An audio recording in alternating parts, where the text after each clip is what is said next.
British शासन की छाया में एक छोटा सा गांव डर से उबल रहा है। दबी हुई आवाजों और चिंतित निगाहों के बीच गांव के बुजुर्ग इकट्ठा होते हैं।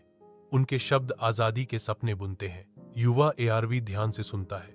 उसकी आंखें निराशा के बीच आशा की एक चिंगारी के साथ चौड़ी हैं। युवा उत्साह के साथ अर्व और गौरी उत्पीड़न की चौकस निगाहों के तहत स्वतंत्रता के सपनों का पीछा करते हैं।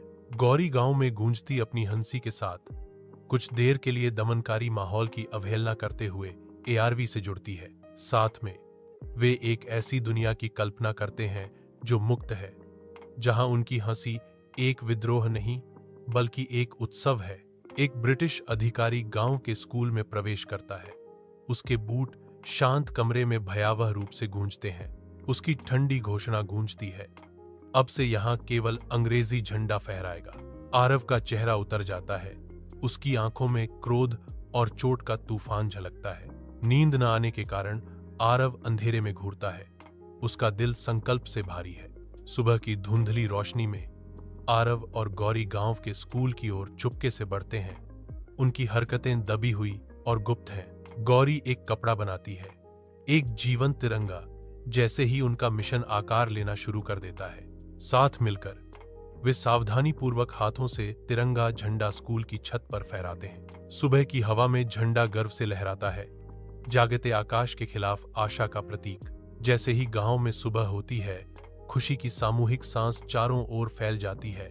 ग्रामीण स्कूल की छत से गर्व से लहराते हुए तिरंगे को देखकर जागते हैं। शांत सुबह टूट जाती है, क्योंकि एक अंग्रेज अधिकारी आता है।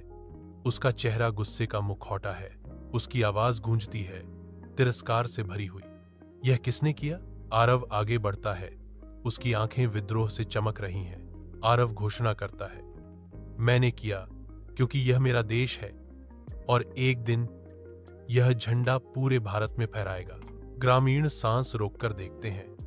उनके दिल गर्व और स्वतंत्रता के भोर के लिए उत्सुकता से भर जाते हैं। डर का शासन समाप्त होता है, क्योंकि अंग्रेज अधिकारी आरव को घसीटा जाता है।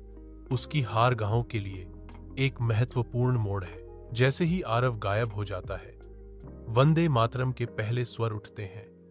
पहले तो हिचकिचाते हुए, फिर नए साहस के साथ बढ़ते हैं। आवाजें एक साथ मिलती हैं। राष्ट्रगान गांव में गूंजता है, क्योंकि मुक्ति की भावना उनके दिलों में प्रज्वलित होती है।